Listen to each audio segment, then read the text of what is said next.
Welcome to the Golf Fitness Bomb Squad podcast with Chris Finn, a production of P4S Golf.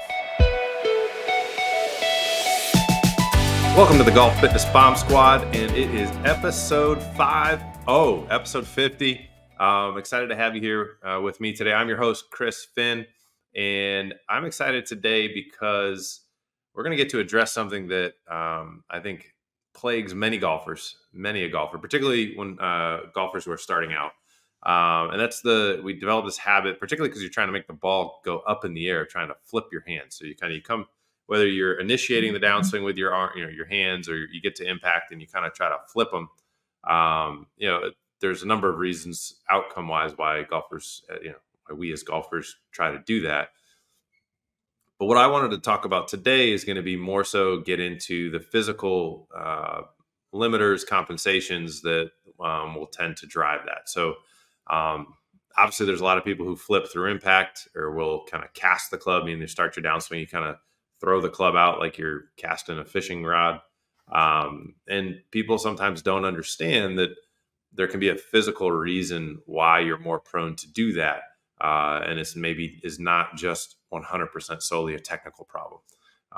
So let's dive into it. So the number one reason why somebody will cast and kind of use that move and then get to the bottom and try to flip it is usually a lack of use of the lower body and understanding of how to initiate that lower body to move through the golf ball first. So if we're talking mobility, typically comes down to lead hip internal rotation just not being there, and that being the big limiting factor of why somebody can't do it. And so if you don't initiate with the hip because you're going to run out of room because you don't have the mobility, you'll tend to initiate with your arms, with your hands. And then when you get down to impact, you're going to have a difficult time creating a forward shaft lean with compression. So you tend to flip it through impact. Now, the implications of this from a physical standpoint are actually a lot. there's many of them. Lots of wrist and elbow issues in particular are probably the two most common things that we'll see as somebody comes through the golf ball flipping. And it's wild for people to come in. I just love seeing their faces, and they come in for elbow or wrist injury, and you tell them it's because of their opposite hip. So when people flip, generally speaking, it's going to be their trail elbow and wrist that have the issues, because that's the wrist and elbow that's kind of flipping it through. We'll see lead, elbow, and arm issues generally with better players who have more of a forward shaft lean through impact. So you flippers out there will tend to have more issues on the trail side. Now, that doesn't mean that it's exclusive to the trail side. You guys can also have issues on the lead side as well. But if you are a flipper and you have right arm, elbow, wrist issues, the issue is usually not on that arm whatsoever. It's actually on your left, or let's say you're a right-handed player. If you have right arm issues, it's usually your left leg that's causing the issue, aka it's not doing what it's supposed to. So the trail arm is trying to compensate for that. It's wild to me, the longer that I do this, how many times in a row, I'm talking tens of thousands, that it is the case where somebody has pain, where they come in because their back hurts or because their elbow hurts or their wrist hurts.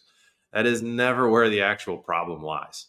And yes, you have to treat that area locally where the pain is to get the pain to go away, but actually keep it away and truly fix the problem. The true problem is always somewhere different. And when we're talking about the injuries and the issues that people who flip, they cast the club out, they flip through impact, the issues that you will have typically are coming because of your lower body having a deficit. And obviously it can be a mobility issue and not being able to clear through your hip, but there's also some what I would call transfer training issues in terms of kinetic force usage, of not using the ground in the right ways, that can be the issues to drive these injuries as well and drive this motion through impact as well.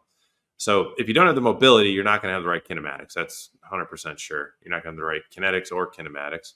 So obviously we always talk about the home assessment. That's an easy way for people to assess,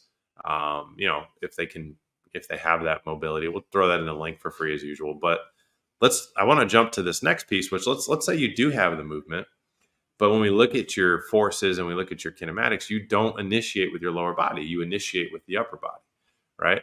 Now, that is where it becomes, it's no longer a mobility issue that's limiting you. It's actually a movement issue.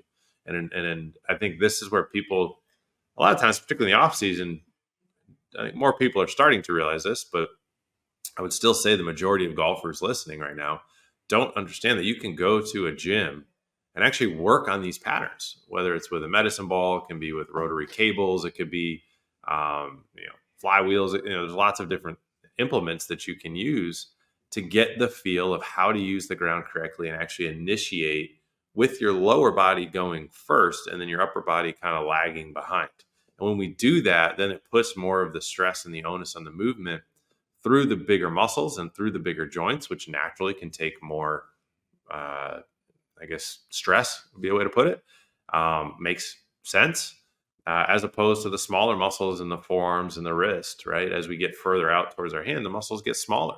So their durability to repetitive movement is going to tend to be a little bit less if they're also driving all of the movement as opposed to kind of along for the ride and just transferring the energy that was created lower and earlier in the chain. So to recap, again, this is going to be another kind of a shorter episode. Just really wanted to hone in on this one single issue. Got a couple questions on it, so wanted to do this episode for those of you who asked. If you're flipping, the first thing that you need to check is your lower body. Can you actually rotate into your lead side? If you can rotate into your lead side, meaning you pass the hip internal rotation test, that's the only way you can determine that. Don't say, hey, well, I can clear my hips. Well, did you rotate your foot out 45 degrees and then, like everything moved to your knee, you torqued your knee and everything in order to get out there? I'm talking just your hip. Do you have the full 40 to 45 degrees of internal rotation?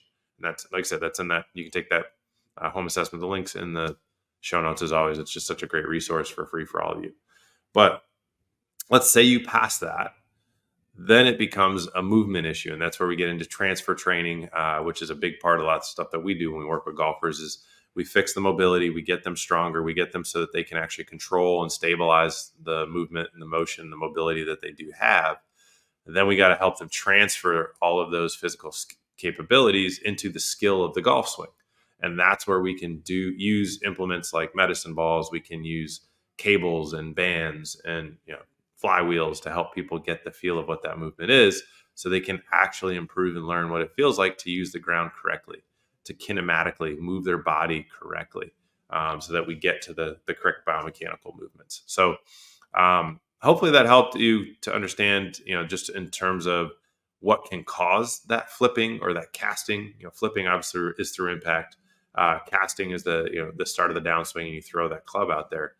And then obviously just to recap the physical, implications or concerns that if you do have these issues of flipping or casting should bring about to you or be, if you do have trail side, wrist, elbow, shoulder issues, sometimes that'll go up into the neck too. That's most neck issues actually come from the shoulder, which again, it goes back to my point earlier in the episode.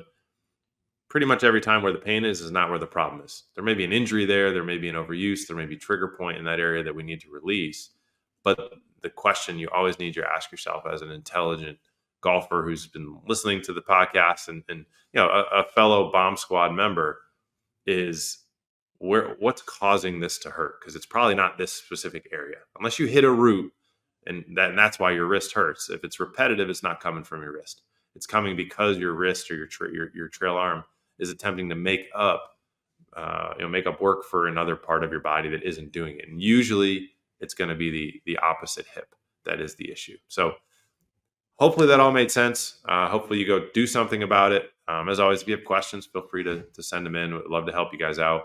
Want to just, ultimately diffuse as many of you ticking time bombs out there so that you don't get hurt and you can continue to play this game as long as possible and to do it without pain, swing faster, do all those fun things and do it safely. So thanks again for hanging out with me today and we'll catch you on the next episode.